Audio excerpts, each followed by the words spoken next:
My name's Margot. Last year I changed my status to Miss and added a wedding band next to my collection of courtroom victories, slinging arguments before a judge. That's my zone. But dang, I never thought I'd need a defense strategy for family dinners. So, let me put you in the picture. My man, Tom, he's a mama's boy, and I get why. Mrs. Walters, his mom, is the queen bee of their hive. Did the single mom hustle? Brought up 2 kids solo? Mad props for that. Sarah, his sister? Well, she's another story. Thinks she's the center of the universe or something. I remember walking into their place for the first time. Tom's arm around me like he's showing off a trophy. The living room's like a shrine. Photos of Tom and Sarah plastered on every surface. It's cozy, but feels like stepping onto a movie set where they've been playing house for years. And suddenly, an unexpected guest star, Mrs. Walters. She came at me with this tight-lipped smile. You know the kind, the one that says, "I'm smiling because that's what I'm supposed to do, but I'd rather be scrubbing the bathroom grout with your toothbrush." Dressed in one of those floral numbers that just screamed, "I'm the matriarch." "Margot, dear, Tom's told us so much about you," she said, sizing me up like I'm a car she's not sure she wants to buy. "Yeah, I've been looking forward to meeting the famous Mrs. Walters," I said, trying to thaw the room a bit. "Oh, how sweet," Sarah chimed in, eyeing me like a hawk since I walked in. "Tell us, Margot, how's the lawyer life? I picture you in court like on TV, making bank. So, how much do you actually make?" I almost choked on my spit. Who asks that straight out of the gate? I laughed, though. 'Cause what else are you going to do? You know, trade secret and all that. I shot back, not missing a beat. Mrs. Walters picked up the baton like it was a relay race. "But surely you can give us a ballpark figure for family?" Tom shot me that "please don't be mad" look, but I kept my cool. If I had $1 for every time someone asked me that, I'd have enough to change the subject. "Yeah," she snorted. "Well, it's no secret what a teacher earns, right, Tom?" "Mom," Tom sighed. "Let's not do this now." Right, she said, waving her hand like she's dismissing a servant or something. "Anyway, you'll be like family now. Sharing is caring and all that." I slid a look at Tom. His help-me face was on full display. I knew then I wasn't just marrying Tom. I was enlisting in some low-key domestic Cold War. Couple of weeks in, and I'm standing in our kitchen. Apron on, pot simmering, trying out Mrs. Walters's famous chili recipe. Now, Mrs. Walters and Sarah have got this routine. They drop over unannounced, like they forgot it ain't their house. "Your chili needs more heat." Mrs. Walters picks at the ladle like she might catch something. "And less salt. Watch your husband's blood pressure, got it?" I reply. Inside, I'm rolling my eyes so hard I'm seeing my brain. Sarah's there too, all leaned back on a stool like she's the Queen of Sheba. "You see this spot, Margot? Cleanliness is next to godliness, isn't it, Mom?" Mrs. Walters nods like it's gospel, and Sarah's high-fiving herself in her head. "Funny, I cleaned this place this morning," I say, swiping the spot off the counter. "Must have missed that one." Tom's in the other room, clueless, probably deep in some video game or sports stats. So I figure it's high time to fill him in on the home invasions. I poke my head in where he slouched on the couch. "Hey, you got a sec. What's up, babe?" Tom flicks his eyes up for just a moment. Poor thing, like he's afraid he might miss a crucial play. "Your mom and Sarah, they come in, take over, nitpick everything I do. It's like they're looking for stuff to complain about." I let it tumble out. Margot, they mean well. You know they're just..." Tom scratches his head.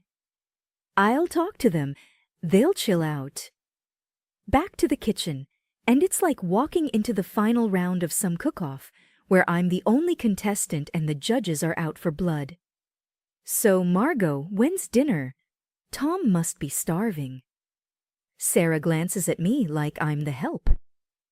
Whenever the chili decides it's ready, I shoot back, keeping my voice light.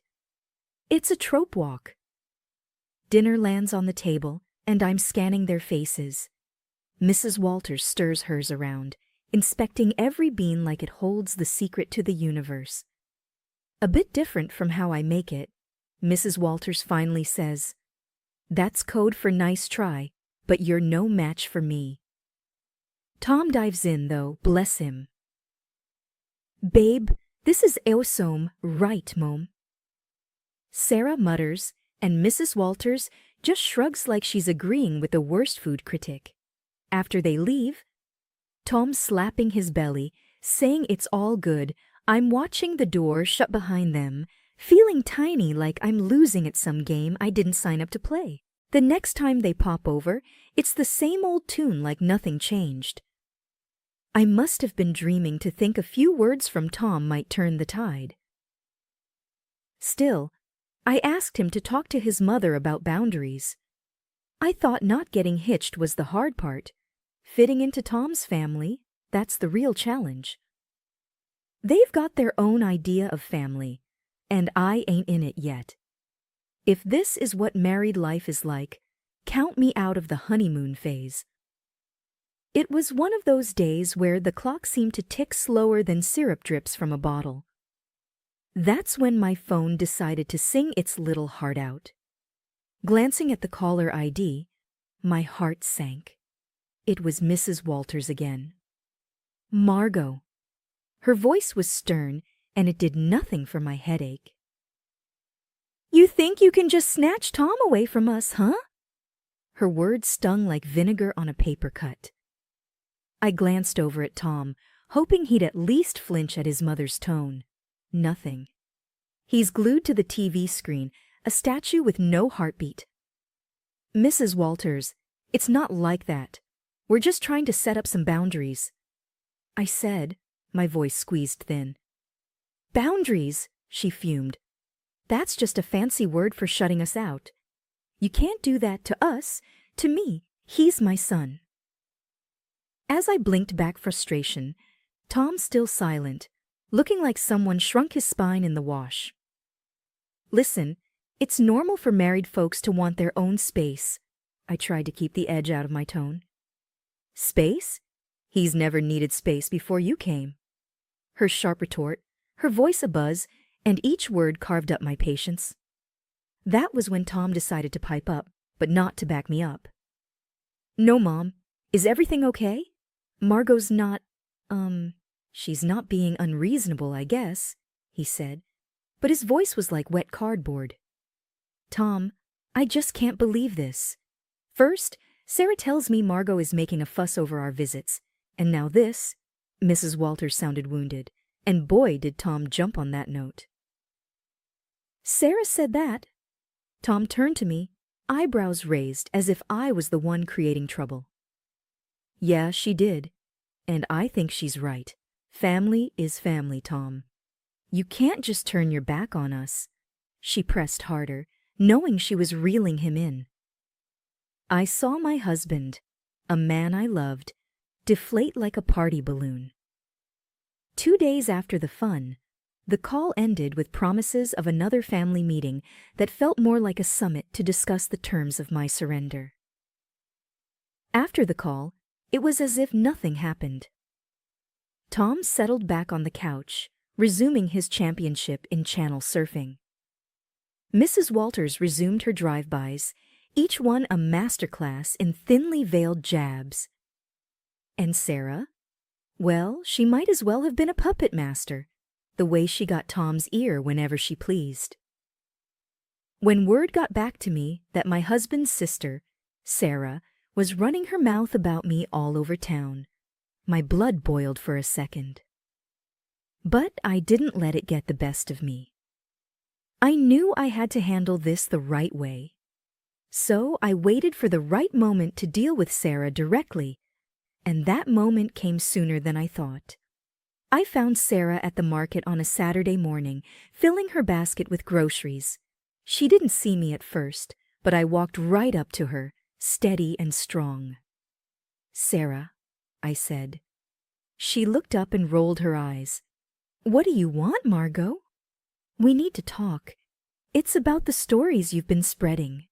She snorted loudly, a smirk spreading across her face. "Stories? I don't know what you're talking about." "The rumors, Sarah. About me. Emily's bossy. Emily's this and that. Cut it out." She laughed, tossing an apple up and down in her hand. "And what are you going to do if I don't? You think you can boss me around?" I kept my cool. "Listen, spreading lies isn't just mean. It's slander, and I won't stand for it." Sarah laughed again, louder this time. "You're going to sue me? Get real, Margot. You ain't got the stomach for that. People's reputations are at stake." "I'm serious, Sarah. Keep it up. And yes, I will take legal action if I need to." The arrogance poured off her as she leaned in close. "You're in way over your head, little Miss City Lawyer, going to take me to court.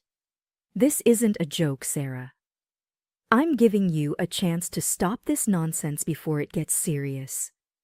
She shouted, her face closer to mine, a challenge plain in her expression.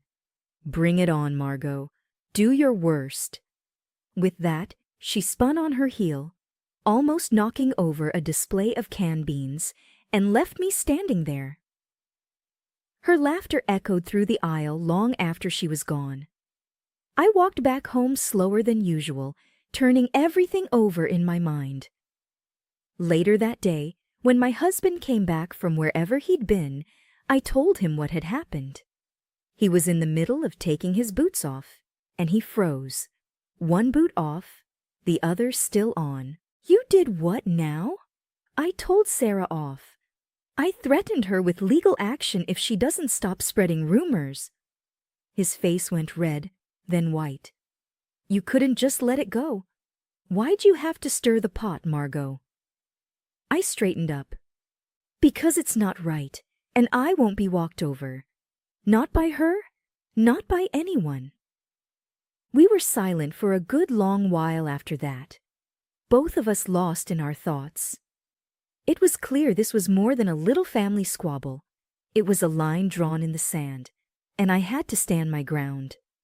He's got nothing, just stands there with that same lost puppy look that's growing a permanent spot on his face. I tossed myself onto the couch, fuming. The gossip might calm down for now. But Sarah, she's the kind of weed that keeps sprouting up. No telling when she'll start her yapping again. And Tom, God knows if he'll ever find the guts to stand up to them. Right now, though, I just need to cool off, figure out my next move in this messy game they're all too eager to play. The whole mess with Sarah had me weighing my options like a pros and cons list in my head. I mean, I signed up for a life with Tom, not a daily soap opera with his family. And with things going from bad to worse, the D word started rattling around in my brain like loose change in a dryer. Then, as if on cue, Mrs. Walters, the town's self-appointed gossip queen and Sarah's godmother, rings me up. "Margot, dear," she chirped like a bird that spotted a worm. "We're throwing a little shindig for Sarah's engagement. It's happening at Luigi's next week. We'd love to see you there." The tone of her voice was all fake nicety, the kind that practically screams, "I dare you to show up." I'm staring at the silent phone after hanging up, thinking how this invite smells like a setup. Tom's already on edge, and now this. I couldn't help but blurt out to him, "Guess who's got plans for us next week?"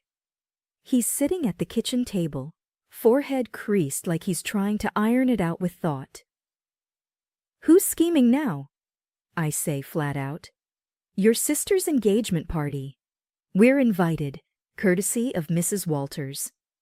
His face goes a shade paler, the crease deepening. "Oh, hell yeah!" Oh, hell sounds about right. So, what's the play here, Tom? We roll over and play nice, or what? He's quiet for too long, and I'm not having it. Come on, spit it out, Tom. Finally, he looks up, his eyes all serious. Margot, it's family. I think we should go. I cross my arms, feeling the heat rise up my neck and let Sarah have a field day. I'm not their punching bag. He throws his hands up, a little too dramatic if you ask me. What do you want me to say? That's my sister Margot. I lean in, my own hands flat on the table.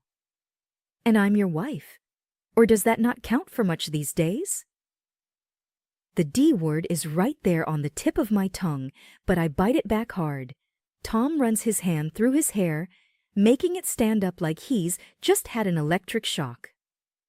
Of course, it counts. Look, I'm stuck between a rock and a hard place here. I'm a heartbeat away from losing my cool. Well, guess what, sweetheart? So am I. I married you, not your constant need to please your family at my expense. Tom stands up, walks over, and takes my hands. They felt like rough grip paper, all work and worry. Margot, I love you. I do, and I hate that it's got to this. Let's not go to the party. You and me, we're a team, right? It struck me then that this was the first time in a long while he picked me over them without flinching. It felt like finding an oasis in the middle of the desert. That night, the thought of divorce quietly tucked itself away. Not gone, but sleeping. Sort of like a dog with one eye always open. But it was enough for me to catch my breath, to maybe believe that we could find some solid ground again. Luigi's was hopping when we showed up, walls throbbing with too loud laughter and clinking glasses. I spot Mrs. Walters right off, sitting queen bee style at the biggest table with that I rule the world look. There's Tom's sister Sarah, all grins like she's won the lottery, and her guy Mark, a sort of deer-in-headlights type trying to smile. His folks are with them too, stiff and awkward, like they wandered into the wrong movie theater. Mrs. Walters zeroes in on me the second we step in. Margot, she uses like, I'm a 5-year-old who's not playing nice. You'll be taking care of the bill tonight, right? To show you're one of us. I just about spit out my drink. What? Why me? The table's all ears now, and the air's thick with that, oh, this is going to be good vibe. Mrs. Walters stretches her smile. Tradition, sweetheart. The newest family member always shows their commitment. My jaw clamps shut so fast, I'm surprised I don't chip a tooth. Commitment? That sounds a whole lot like a shakedown. Everyone's perked up like they're hearing a whistle, and there she goes. Mrs. Walters puffing up like I've slapped her. Excuse me, that's uncalled for. Tom leans in, his voice barely more than a spit of sound. Just do it, Margot. It's not a big deal. A big deal? I fire back, whisper turned to a snarl. No thanks. I ain't no one's piggy bank. He's hissing now, real quiet but clear. Pay the damn bill, Margot, or we're through. I mean it. My laugh is as sharp as a snapped wire. You're not serious. He's all stone face and tight mouth. You think I'm playing? I stare him down. Divorce over this? He's all family first. Margot, I'm shaking my head. And where do I fit, huh? It's showdown time, and even Mark and his parents are watching, their faces screaming, What the hell's going on? I push back my chair and stand, letting them all get an earful.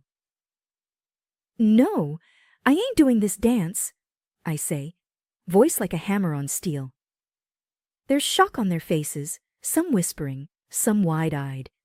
Tom's going red, white, red like a stoplight losing its mind. Mrs. Walters looks like she might choke. I walk out into the night. It's black and cool and smells like freedom. I hear the door slam behind me. My heart's doing a 100-yard dash, but it's Tom who's flown the D word, not me. The bar was nothing special, just another hole in the wall with dim lights and the smell of old beer. I had barely settled with a glass of something strong when my phone rang. It was Tom. And for a moment, I considered not answering, but I did. "Margot, listen, I'm sorry. I didn't want to say divorce." Tom's voice was rushed, apologetic before I could even think of a response. Sarah's voice blasted through. "You've ruined my engagement dinner, you selfish—" The phone must have changed hands so fast my head spun. I could practically hear the venom in her voice. In the background, I heard Mrs. Walters loud and clear. "Why should I pay? He's your son. You pay the bill. I won't have my daughter married into a family that doesn't know how to treat—" The chaos from Luigi's was spilling through the phone like a bad sitcom without a laugh track. People were arguing, and it seemed like nobody was keen on picking up the tab. I pushed away from the bar, my anger lending me a clear, calm voice. "Sarah, chill out. Your mom's the one making a scene, not me." "Hang up, Margot," Tom said, now a faint whisper behind his sister's ranting. "No, she needs to," Sarah kept going, but I wasn't about to play this game. I ended the call. The screen showed a string of missed calls and texts that I swiped away.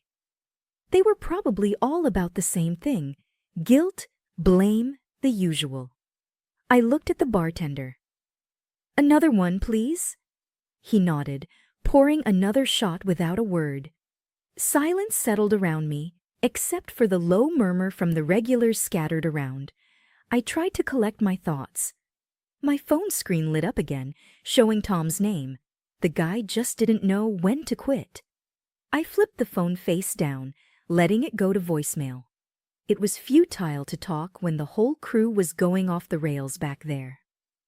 A few drinks later, the door to the bar crept open, and in came a chilly gust of evening air.